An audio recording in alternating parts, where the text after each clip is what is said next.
Baik, Bapak dan Ibu sekalian, sudah 10.30 ya, jadi kita akan mulai sekarang. Kami ucapkan sekali lagi, Assalamualaikum warahmatullahi wabarakatuh. Selamat pagi, selamat datang kepada Bapak dan Ibu semua. Terima kasih atas antusiasmenya untuk mengikuti kolokium fisika pada hari ini, 16 Juni 2020. Insya Allah kolokium fisika ini akan berlangsung selama 1,5 jam, dengan rencana 1 jam materi dari pemateri ya, kemudian 30 menit nanti ada tanya jawab. Materi yang akan disampaikan pada kolokium hari ini adalah seputar karakterisasi material dengan menggunakan mikroskop elektron transmisi atau bahasa Inggrisnya kita kenal sebagai Transmission Electron Microscope. Ini merupakan salah satu fasilitas yang kita miliki juga di LIPI, di Lembaga Ilmu Pengetahuan Indonesia, yang Bapak Ibu jika tertarik bisa juga menggunakannya nanti dengan mendaftarkan pada situs layanan yang kami miliki ya. Kemudian untuk pemateri seputar karakterisasi material menggunakan TEM ini adalah Bapak Fadli Rohman.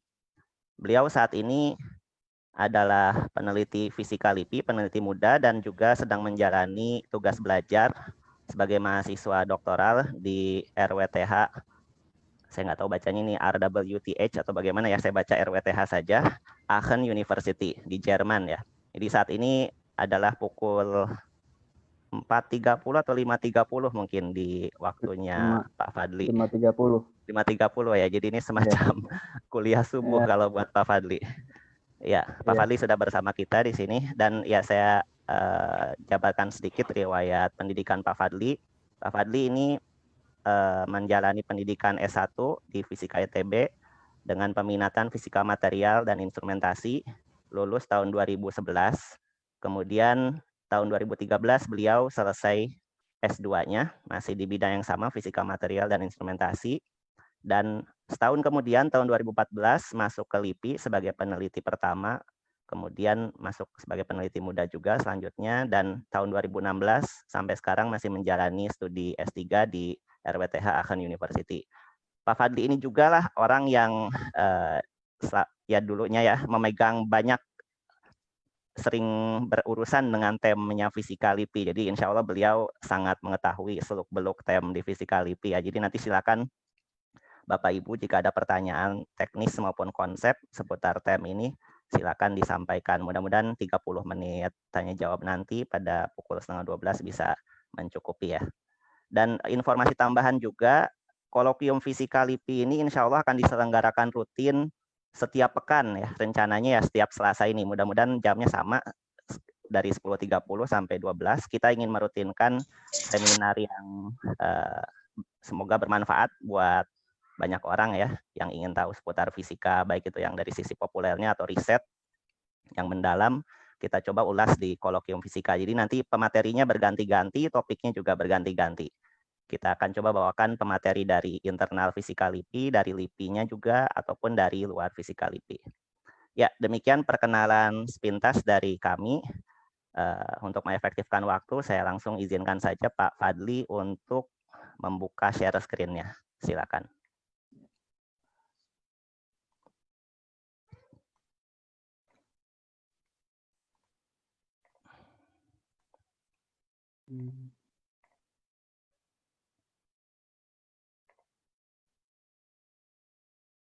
Baik, sudah bisa dilihat Pak Fadli. Kelihatan ya. Ya, mikrofonnya mungkin bisa lebih didekatkan supaya lebih jelas. Ya, lebih jelas sekarang. Baik, silakan. Ya, bismillahirrahmanirrahim.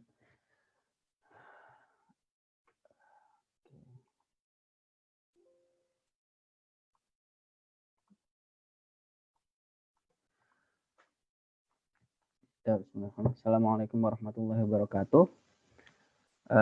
Ya, alhamdulillahirrahmanirrahim. Terima kasih Kang Ridwan ya yang telah memfasilitasi kolokium fisika ini yang diadakan oleh Pusat Penelitian Fisika LIPI, yang dalam kesempatan ini insya Allah akan mengangkat tema mengenai karakterisasi material lanjut menggunakan transmission electron microscopy. Tapi sebelumnya perkenalkan, tadi Mas Ridwan juga sudah memperkenalkan saya. Jadi ya, nama saya Fadli Rohman. Saya merupakan salah satu peneliti di Pusat Penelitian Fisika LIPI. yang saat ini sedang studi sebagai doktoran atau mahasiswa S3 di Central Facility for Electron Microscopy di RWTH Aachen University. Ya, jadi dalam kesempatan hari ini, ya karena mungkin saya juga masih mahasiswa S3 dan mungkin juga secara pengalaman juga memang belum sebanyak yang mungkin dari teman-teman ada yang lebih berpengalaman atau memang pernah menggunakan alat transmission electron microscopy atau TEM ini, kemudian mungkin juga ada yang sudah sudah berkecimpung di keilmuan ini, dan mungkin mudah-mudahan kita bisa sama-sama sharing kayak gitu ke teman-teman yang mungkin masih baru belajar ataukah memang di dalam penelitiannya melakukan alat TEM ini ataukah memang ingin melakukan karakterisasi menggunakan TEM ini. Jadi mudah-mudahan sharing dalam kesempatan ini saya juga bisa belajar juga, karena saya juga dalam tahap proses persiapan untuk ujian S3 saya. Mudah-mudahan kesempatan ini juga bisa bermanfaat buat diri saya sendiri sebelum melakukan ujian S3-nya saya kayak gitu. Tapi sebelum itu mungkin saya ingin mengucapkan terima kasih dulu ke beberapa pihak yang dalam hal ini salah satunya itu adalah Kementerian Ristek atau BRIN yang telah memberikan funding untuk saya dapat melanjutkan studi di RWTH Aachen ini. Kemudian juga saya berterima kasih kepada Lembaga Ilmu Pengetahuan Indonesia yang telah memberikan izin juga kepada saya kayak gitu untuk dapat melanjutkan studi S3 saya, kemudian ke rekan-rekan TEM Fisika P2 Fisika atau Pusat Penelitian Fisika LIPI yang alhamdulillah dari tahun 2014 kita seperti yang tadi Mas Ridwan bilang.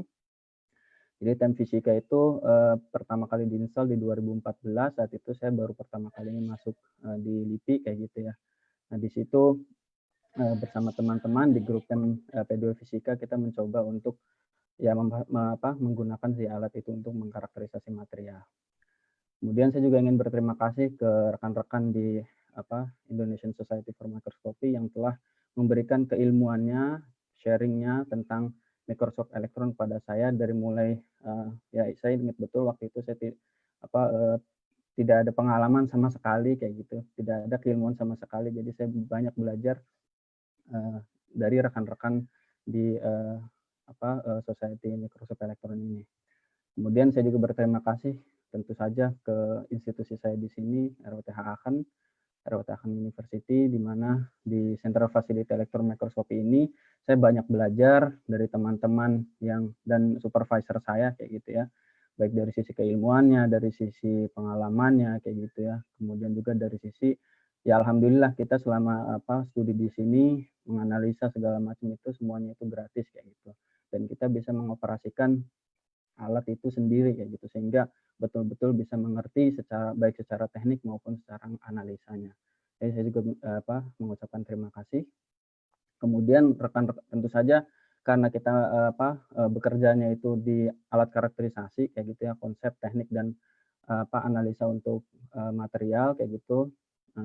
Kita juga menerima sampel daripada kolaborator kita kayak gitu, sehingga saya juga mungkin berterima kasih banyak kepada list daripada teman-teman rekan-rekan atau kolaborator saya ini yang telah menyediakan sampel untuk saya bisa studi atau studi menggunakan transmission electron microscopy, di mana sampel-sampel ini atau spesimen-spesimen ini itu di bawah naungan atau di bawah project tentang material and komponen untuk pengembangan high energy density buat baterai lithium. Jadi karena saya juga background-nya sebetulnya, jadi di fisika itu saya background-nya selain TEM itu bekerja di kelompok penelitian baterai lithium.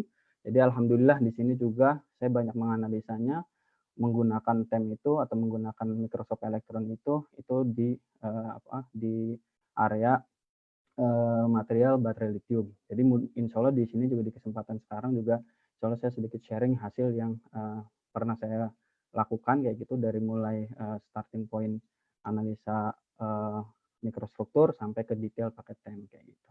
Ya, mohon izin Pak Fadli sebentar. Ya. Ya, terima kasih atas perkenalannya. Ini beberapa peserta menyampaikan tidak mendengar suara ya. Apakah Oh, suara sudah, saya terdengar? saya dengar Tapi deh. saya pikir hanya beberapa peserta. Oh gitu. Karena ada juga yang bilang terdengar, namun kurang jelas. Ada yang mengatakan terdengar.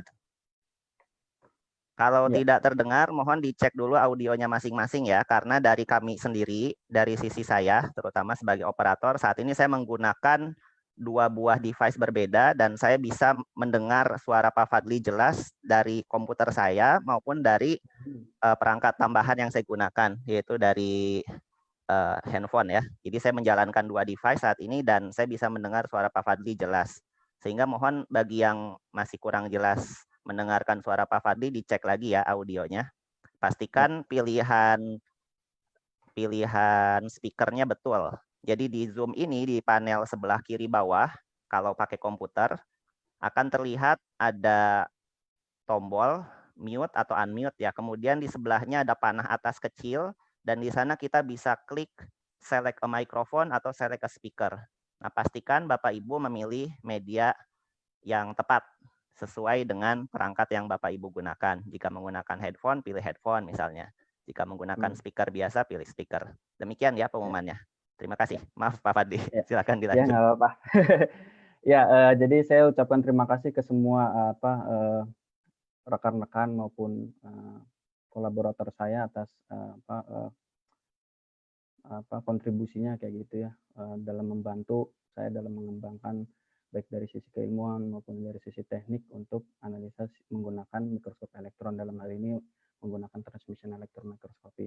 Jadi di kesempatan atau apa ya namanya, kolokium fisika ini, saya harapkan teman-teman walaupun misalkan saya ambil contohnya itu mungkin hanya beberapa, tapi saya harapkan bisa menjadikan pengetahuan buat teman-teman kayak gitu, bagaimana menganalisa material dari mulai kita melihat dari sisi mikrostrukturnya yang mungkin teman-teman sudah biasa kayak gitu ya, menggunakan SEM kayak gitu, tapi bagaimana itu tuh bisa men-guide kita sampai ke detailnya menggunakan pakai TEM kayak gitu. Itu yang mungkin bisa saya harapkan. Tapi sebelum itu saya ingin menyampaikan dulu terkait dengan outline-nya. Jadi sebelum saya menjelaskan tentang apa itu atau prinsip kerjanya dari TEM, kemudian dari instrumennya juga dan tekniknya, tapi nanti akan saya sampaikan dulu terkait dengan konsep resolusi. Kenapa sih kita tuh butuh TEM kayak gitu. Kemudian ya kemudian akan saya jelaskan tentang prinsip kerja TEM setelah konsep resolusi teman-teman pahamin. Kemudian contoh maupun tekniknya ketika menggunakan TEM kayak gitu. Oke, seperti yang disampaikan di publikasi kayak gitu ya. Jadi saat ini teknologi nano atau nanoteknologi itu sudah banyak dipakai kayak gitu ya. Dan saya sendiri sebetulnya sudah mengenal nanoteknologi itu dari semenjak kuliah kayak gitu, walaupun tidak mengetahui secara detail atau secara material betul gitu. Sebetulnya material nano itu seperti apa sih kayak gitu, kemudian gimana sih menganalisanya, kemudian bagaimana kita bisa memastikan apakah kita itu sudah mensintesis atau membuat kayak gitu material nano kita, kemudian apakah betul sudah diaplikasikan atau belum kayak gitu. Nah itu pada saat itu hanya sekedar mengenal kayak gitu ya. Nah sekarang sudah banyak pengembangannya kayak gitu ya, yang mungkin kita sudah merasakan kayak gitu. Dulu mungkin secara misalkan di high density data storage, dulu kita nyimpen data 3,5 mega itu device-nya sangat besar kayak gitu. Nah, sementara sekarang dengan device yang sangat kecil saja sudah sekian gigabyte, sekian terabyte kayak gitu ya. Nah, termasuk juga smartphone kayak gitu. Itu juga semakin kecil dan semakin kecil. Baterai juga di baterai lithium juga itu pemanfaatan nanoteknologi itu sangat berpengaruh kayak gitu ya, karena memang penggunaan nanoteknologi ini bisa meminimalisir daripada efek-efek yang tidak diharapkan untuk meningkatkan performa atau kapasitas daripada baterai lithium itu sendiri. Kemudian di sisi lain misalkan di bidang katalis juga misalkan, itu ada beberapa material yang itu size daripada material itu sampai 1 nano, 2 nanometer kayak gitu. Nah, sementara ya kita di Indonesia khususnya kayak gitu ya, kita di Indonesia khususnya, itu waktu itu tuh masih minim kayak gitu ya.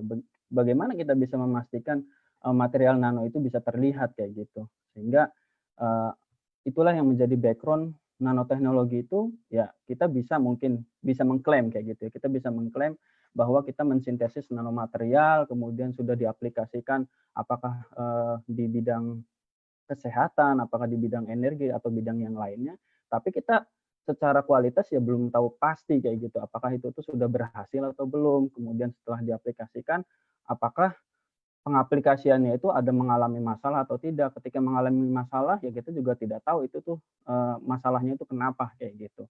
Nah, sehingga ya butuh tuh alat analisa sampai bukan hanya nano kayak gitu ya, karena bisa jadi gejala-gejala atau masalah-masalah itu sampai skala subnano atau bahkan sub-Armstrong. Jadi ada misalkan penelitian di mana permasalahan itu bukan bukan dari segi ukuran, tapi dari segi atom kayak gitu. Yang mungkin teman-teman ada yang mungkin hadir di webinar yang 2 minggu lalu, itu bagaimana kita bisa mencitrakan material baterai lithium itu sampai kehilangan atom itu bisa terlihat bahwa oh ternyata kapasitas bisa menurun itu karena apa? Karena ada tersisipkan atom yang lain yang dia itu mengambil tempatnya si atom lithium. Jadi TEM itu, jadi dalam hal ini ya di mikroskop elektron kita menggunakan TEM itu bisa sampai ke arah sana. Jadi bukan hanya kita untuk memastikan, oh misalkan zaman waktu pas saya masih di LIPI kayak gitu ya. Jadi masih banyak yang hanya pengen memastikan ini saya bikin saya mensintesis nanomaterial kayak gitu. Tapi pengen tahu ukuran partikelnya kayak gitu. Kemudian bentuk partikelnya. Nah, itu TEM itu kalau kalau misalkan imaging seperti itu sebetulnya sudah standar kayak gitu. Jadi sudah secara basic yang semua TEM itu bisa mestinya kayak gitu. Karena memang tujuan TEM itu melihat lebih detail lagi kayak gitu. Sebetulnya di partikel nano itu misalkan struktur atomnya seperti apa, struktur kristalnya juga seperti apa kayak gitu. Nah, jadi lebih detail lagi gitu sampai skala subnano maupun sub-Armstrong. Nah, itulah yang mendasari ya sebisa mungkin sih kita sudah mensintesis nanomaterial, tapi ya kita juga butuh analisa kayak gitu. Nah, itulah TEM berperan di sini. Tapi sebelum saya menjelaskan TEM, saya jelaskan dulu nih mungkin, sorry. Ya. Jadi sebelum sebelum saya menjelaskan di TEM, saya jelaskan dulu terkait dengan konsep resolusi. Jadi teman-teman itu kan tadi kita pengen rapin nih bikin nanomaterial kayak itu untuk aplikasi tertentu. Tapi masalahnya ukurannya itu kan makin kecil, sehingga ketika makin kecil ya kita butuh device yang bisa analisa makin kecil. Nah, kita lihat dulu kemampuan dari yang tanpa tanpa apapun kayak gitu. Jadi mata kita itu sebetulnya punya resolusinya berapa. Nah, sebetulnya resolusi itu apa sih? Di resolusi itu misalkan kita masih bisa nih mendefine antara jarak satu titik ke titik terdekatnya. Jadi paling kecil itu kita bisa menentukan berapa kayak gitu. Nah, misalnya pulpen ini kita kita masih bisa ngukur nih diameter si pulpennya. Tapi sampai makin kecil misalkan dalam konteks ini rambut kayak gitu ya. Nah, kita lebih kecil dari rambut itu sudah tidak bisa mendefinisikan lagi. Jadi resolusi mata itu kurang lebih ukuran rambut itu kurang lebih 0,15 mm atau sekitar 150 micron. Ya micron mungkin teman-teman sudah kenal ya, ini skala jadi dari meter kemudian turun ke milimeter, kemudian ke micron kayak gitu ya. Kemudian ke nanometer sampai ke Armstrong dan masing-masingnya itu per 1000 kayak gitu ya. Nah, ini mata kita itu resolusinya tuh yang paling kecil itu ya hanya bisa melihat si diameter si rambut. Di bawah itu ya sudah tidak bisa melihat diameternya itu kira-kira berapa kayak gitu. Sehingga itu keterbatasan resolusi itulah yang kita mungkin sudah mengenal bantuan yang kita sebut dengan mikroskop optik atau mikroskop cahaya, di mana kita menggunakan jadi untuk membuat si mikroskop ini ada dua hal yang mungkin kita butuhkan. Yang pertama itu adalah radiasinya, sumber radiasinya dalam hal ini adalah cahaya yang mungkin kita sudah mengenal nama cahaya tampak. Jadi dari panjang gelombang sekitar 300 nanometer sampai ke sekitar 700 nanometer kayak gitu ya. Yang mungkin teman-teman yang mungkin background-nya fisika ataukah mungkin ya dulu juga di fisika dasar juga sudah mengenal mungkin ya kayak gitu. Nah, itu sebagai sumber radiasinya. Yang kedua lensanya kayak gitu. Jadi di mikroskop itu ada sumbernya atau sumber radiasinya, yang kedua itu adalah si lensanya. Nah, di mikroskop yang ini itu kita bisa mendefine atau menentukan si resolusinya itu yang dari tadi kita tanpa mikroskop bisa 0,2 mm atau 200 micron itu bisa turun gitu ya sampai ke kalau misalkan cahaya itu kurang lebih bisa sampai ukuran 0,3 micron atau misalkan 300 nanometer kayak gitu.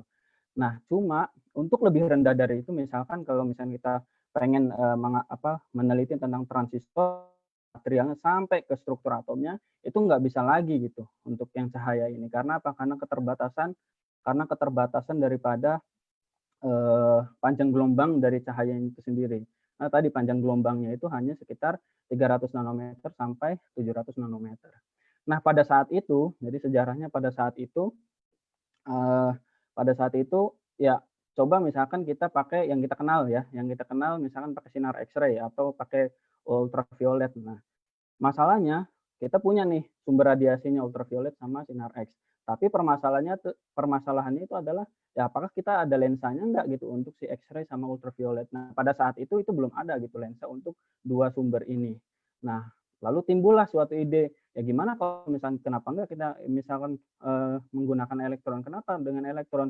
Karena kalau elektron itu dia pertama partikelnya bermuatan, yang mungkin teman-teman tahu elektron itu negatif kayak gitu ya. Yang kedua itu adalah panjang gelombangnya yang sangat rendah gitu, bahkan lebih rendah dibandingkan dengan X-ray. Nah, jadi itu radiasinya. Kemudian yang kedua itu adalah sekali lagi lensanya. Nah, pada saat itu Knoll sama Usruska sudah mengembangkan lensa untuk si elektron ini sehingga resolusinya itu bisa lebih baik gitu dibandingkan dengan si cahaya tadi kayak gitu. Jadi dengan elektron ya, jadi mikroskopnya itu menggunakan elektron dan lensanya itu menggunakan elektromagnetik ya, lensa elektromagnetik. Itu tapi karena lensanya juga tidak sebaik dengan lensa glass atau lensa yang digunakan di mikroskop cahaya, itu resolusinya tuh ya nggak langsung ke pikometer kayak gitu, tapi baru sampai ke wilayah Armstrong kayak gitu. Tapi dengan resolusi sampai Armstrong saja, jadi resolusi sampai Armstrong saja itu sudah bisa ya melihat gitu ya jarak antar dua buah atom karena memang skalanya itu adalah Armstrong kan kalau misalkan di atom itu.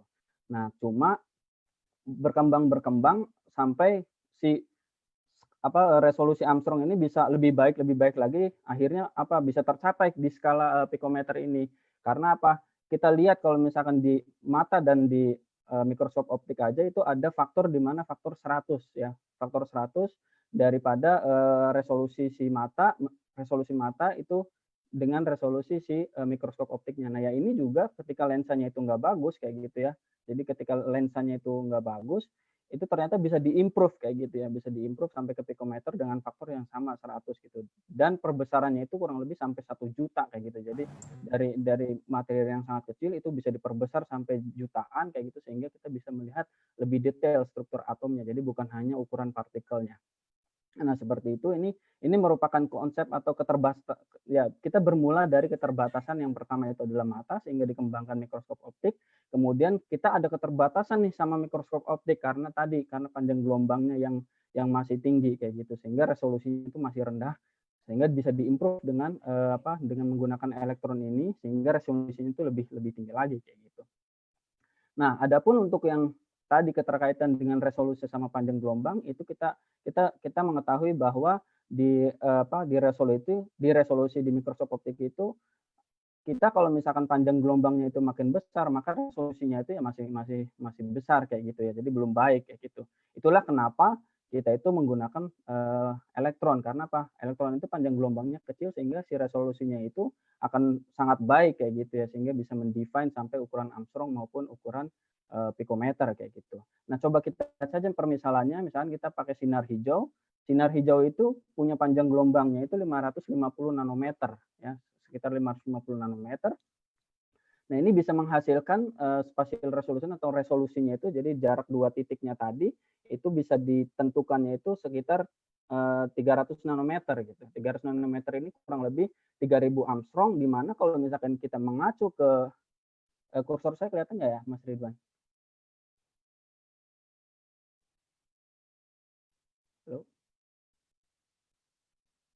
Ya, kelihatan. Kelihatan Maaf, ya. tadi Jadi ternyata mikrofon saya mati. ya, jadi kalau misalnya kita lihat atom kayak gitu ya, diameter atom itu kan kalau misalnya 3000 Armstrong ini ya kurang lebih sampai ribuan atom diameter ya, sampai ribuan kayak gitu.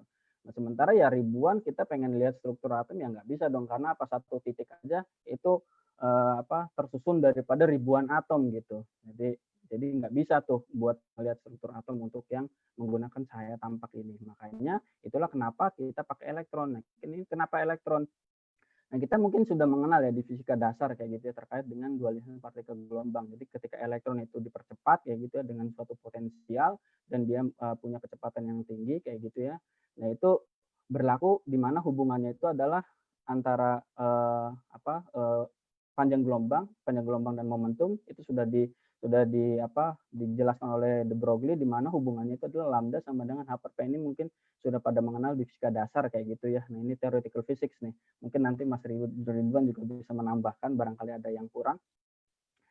Nah, ini jadi panjang gelombang itu sama dengan H per P, di mana H itu konstanta Planck dan P itu adalah momentum si partikelnya, si elektronnya tadi, dan lambda itu merupakan panjang gelombangnya kayak gitu.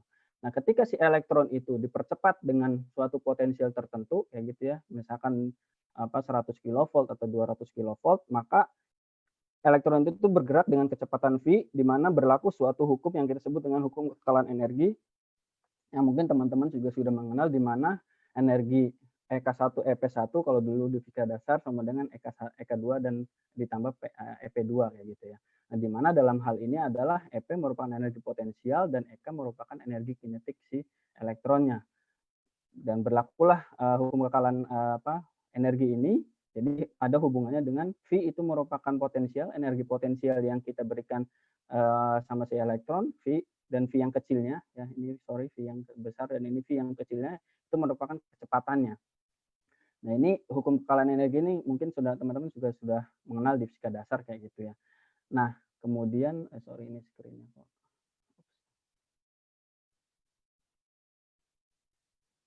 Jadi nah, ini adapun momentum yang mungkin teman-teman juga sudah tahu di fisika dasar, itu sama dengan massa dikali dengan kecepatannya.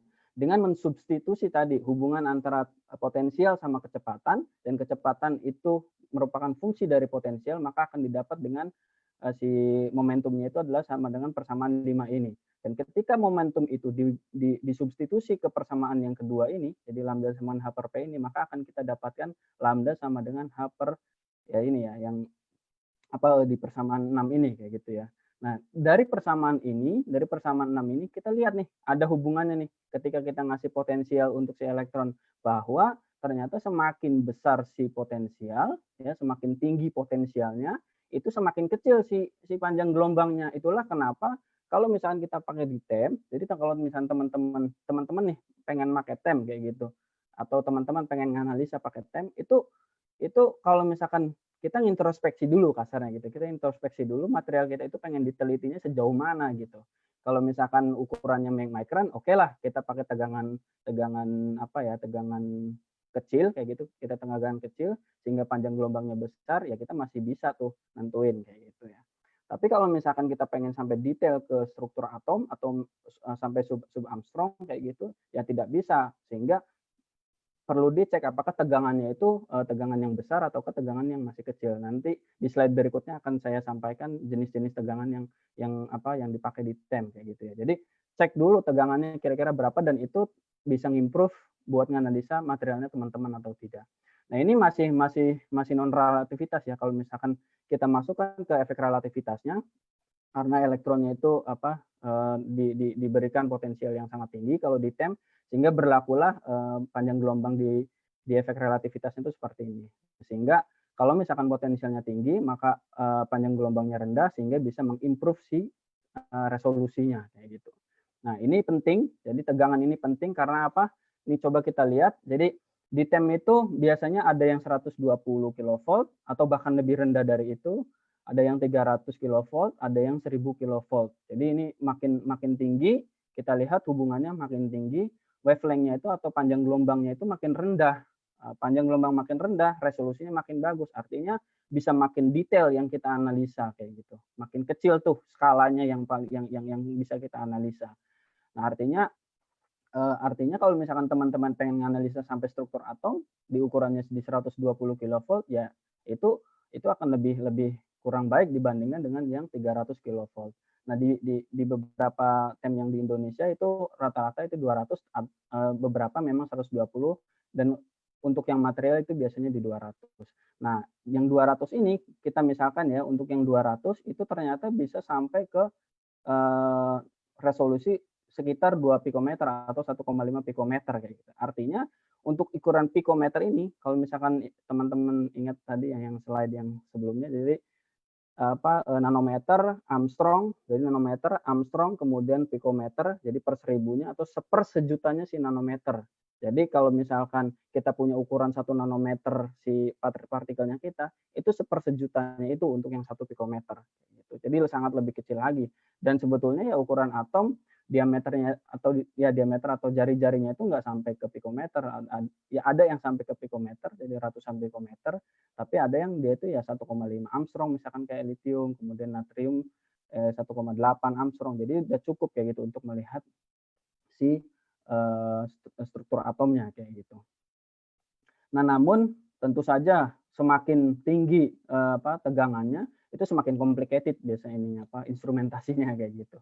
Karena memang ya kita pakai tegangan, bayangkan 1 gigavolt kayak gitu. Itu kalau misalkan instrumennya itu orang itu sangat kecil gitu dibandingkan dengan instrumennya. Jadi ya lebih complicated. Tapi nanti ada di slide yang berikutnya, mungkin nanti saya akan sampaikan, itu kita dengan 300 kilovolt itu bisa mengimprove sampai ke skala pikometer kayak gitu. Jadi di tegangan 300 ataukah bahkan ya lebih rendah lagi dari itu, jadi 100 kilovolt atau 50 kilovolt ya, 50 kilovolt sampai kita bisa dapat skala pikometer. Karena apa? Nanti saya akan bahas terkait dengan efek daripada si lensanya. Nah, ini jadi konsep daripada kenapa kita elektron, dan elektron itu panjang gelombangnya terkait dengan tegangan atau accelerating voltage yang kita terapkan di TEM kayak gitu ya. Ini penting, jadi kalau misalkan yang pemangku kebijakan kayak gitu ya, jadi ini terkaitnya dengan karena kita misalkan pengen punya alatnya kayak gitu. Itu sangat penting nih konsep ini, karena ketika pas pengen beli alat gitu ya, kita lihat nih, kita pengennya itu pengen analisa apa kayak gitu. Kalau misalkan untuk yang sampel biologi, ya instrumentasinya seperti apa, untuk yang material itu kira-kira seperti apa spesifikasinya. Dan ini sangat menentukan karena apa ya terkait dengan pada saat nanti pemakaiannya gitu. Dan pemakaian voltage itu nanti ya yang tadi saya sudah jelaskan itu terkait dengan si panjang gelombang si elektronnya, dan itu nanti pada akhirnya mengaruh ke resolusi. Nah, itu penjelasan terkait mengapa kita pakai elektron kayak gitu ya, karena terkait panjang gelombang tadi. Lalu gimana sumbernya kayak gitu. Nah, ini sumbernya jadi ada 2 jenis. Yang pertama itu adalah ada thermionic emission. Jadi ini yang tipe yang pertama ini itu kita mengemisikan si elektron dengan cara memanaskan filamen kayak gitu ya, memanaskan